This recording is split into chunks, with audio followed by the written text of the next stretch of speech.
So take us to the moment you finally win gold in Lillehammer after trying so many different times. As a kid, all I remember, I remember all of it, right? But the biggest moment is when you won and then that hood thing came off and the lettuce was just a flowing, man.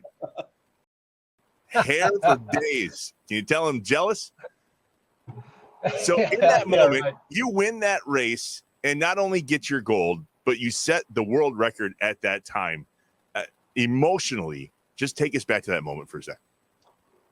Man, after what I had been through in the last 3 Olympics, my first Olympics I was 18 and happy to be there, and I got fourth, and I almost won a medal, and that was amazing. The next 3 I was favored in, and so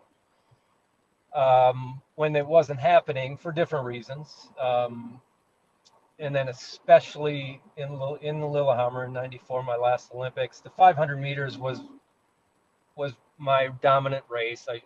Everybody knew I was the best. I had the 5 fastest times in history were all mine, and so if I skate a halfway decent 500, I'm going to win gold. And I slipped in the last turn, and I didn't fall, but I slipped. And then, so now I got 1 race left, and it's the 1,000 meters, the race I wasn't favored in, and it wasn't my favorite. Having said that, I spent the 3 years leading up to that mentally, not only physically, but also mentally working on the 1,000 meters and